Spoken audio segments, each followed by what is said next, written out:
Ga er maar eens lekker voor zitten. Als je dat niet al deed, want we zitten altijd overal. Ik ook. Onze hele levens zijn gebouwd rondom zitten. Hier, op mijn werk. Thuis aan het werk. In de auto. In het OV. In het park. Of gewoon lekker thuis op de bank. Met een kat op schoot. Maar al dat zitten is eigenlijk hartstikke slecht voor je. And this was not their first video on health. Let's rewind back. We gaan het in deze video hebben overgewicht. Overgewicht. Het is bekend dat zwaarlijvigheid allerlei gezondheidsrisico's met zich meebrengt. Maar nu mensen met overgewicht ook door het coronavirus extra risico lopen... Ja, op het randje gelegen. Echt heel close. Staat het weer extra op de agenda als gezondheidsprobleem. En dat geldt niet alleen voor oudere mensen. Tijdens de eerste piek zag je al op de IC's dat de jonge mensen die er lagen vaak overgewicht hadden. Dat beeld is nu in een nieuw Amerikaans onderzoek onder ruim 3000 jonge coronapatiënten bevestigd. Overgewicht zorgt voor een ernstiger ziekteverloop en een gezond leefpatroon verkleint dat risico. De formule tegen overgewicht?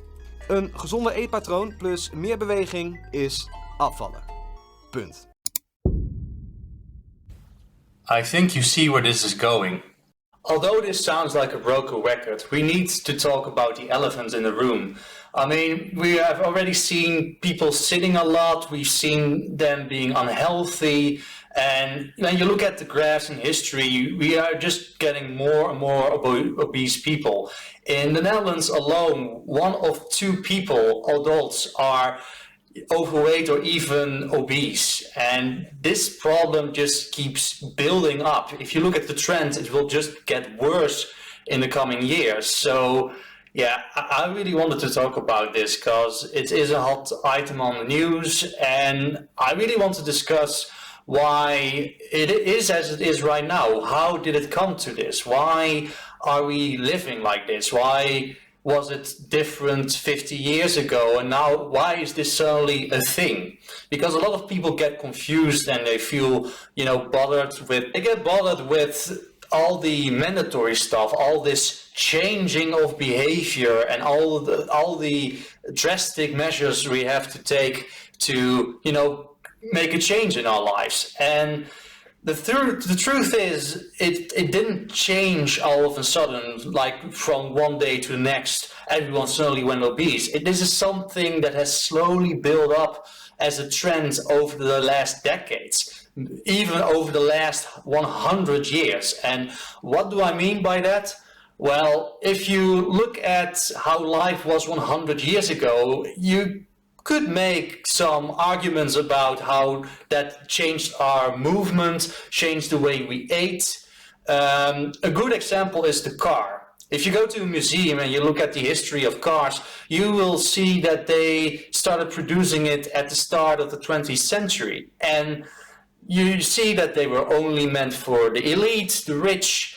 I've heard stories from my own dad that when cars would drive inside his village, that children would chase after it because they had never seen a car before, or rarely. And that when you hear that, it makes you think about how different life was 100 years ago. So the car is a great example. We walked more, we used the bike here in the Netherlands to move around. If I actually asked my grandparents how their life was working around their 20s, which is quite some time ago, like 50 years ago, and they told me that when they went to work, they actually had to walk through their work. They didn't have a car, they didn't have a bike at the beginning, and they just walked 1 hour to work.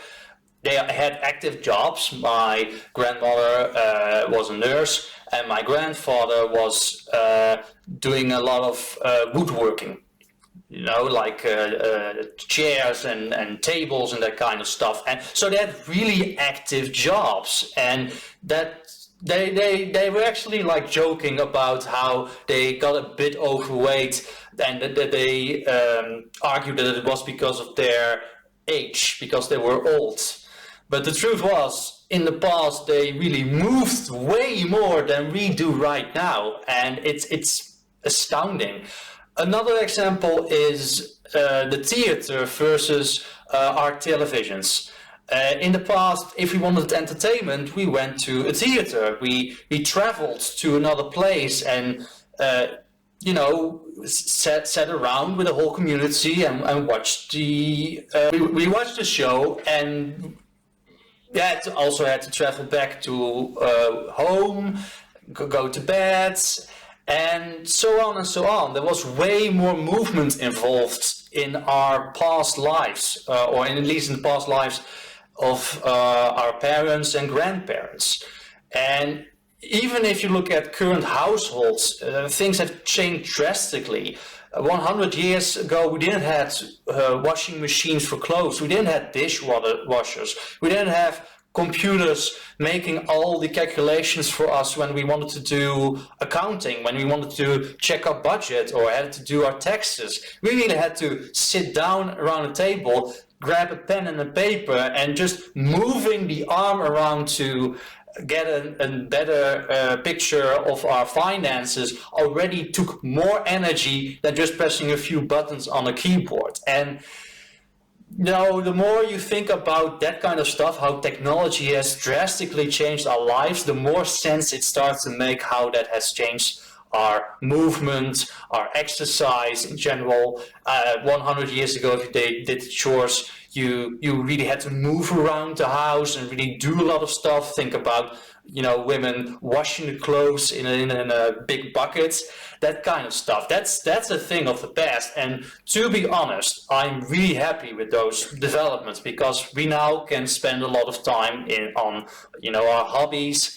We watching our favorite movies, series, working on writing a book, or whatever floats your boat.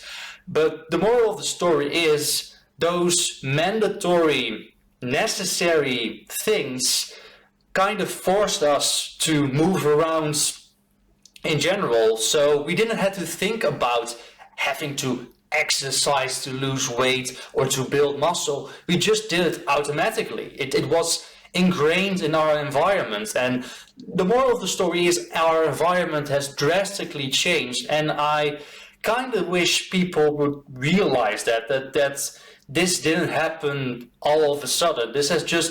The environment has just changed very slowly, and this is now our current environments.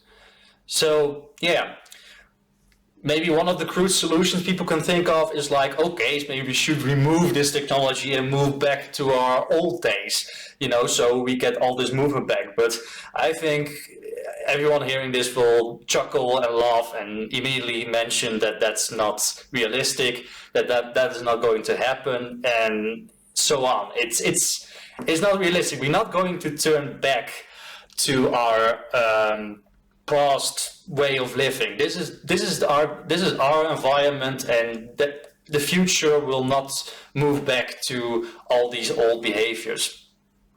So what can we do? Well, that's where a lot of the fitness industry and health coaches like me are working on to figure out a plan, a program for you to get the most results in a short amount of time, to go at this smartly. Because if there's one thing our current society loves, it's efficiency. The faster we get things done, the better.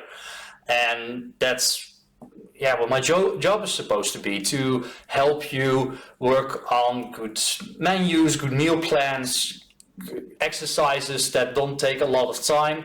I'm not against 2 hours of going to the gym, but if you have a busy life, if you are busy building up your own company, or if you have the requirement to go to work from 9 to 5 and you still have to do groceries and you need to cook, and you see where I'm going with this.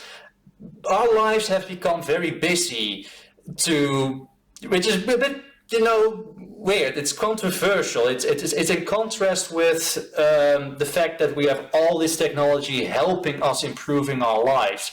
So you would think we would have more comfortable, easy-going lives, and in a way that is actually expressed. I mean, it's expressed in our laziness, quote unquote laziness. So, yeah, it's something to consider. It's something, you know, to look at, and we as a society should also make up our mind what we want, how we want this in the future.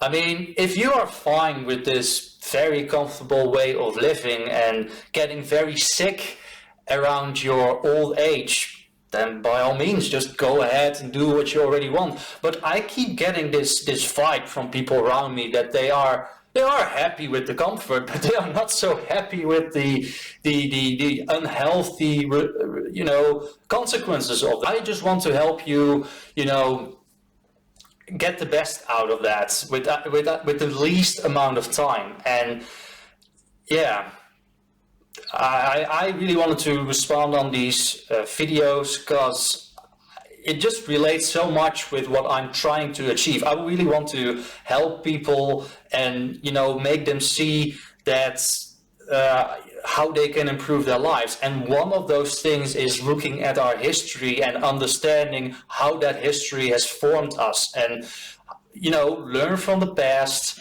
be aware of the present, and work toward the future. That is something I can really, really praise for people.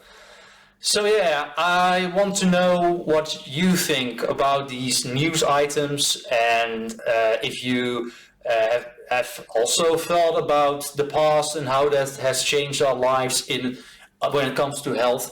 And also leave in the comments if you have experienced any other news item, health topic that you want me to react to. I thank you for listening, and I'll see you on the next video.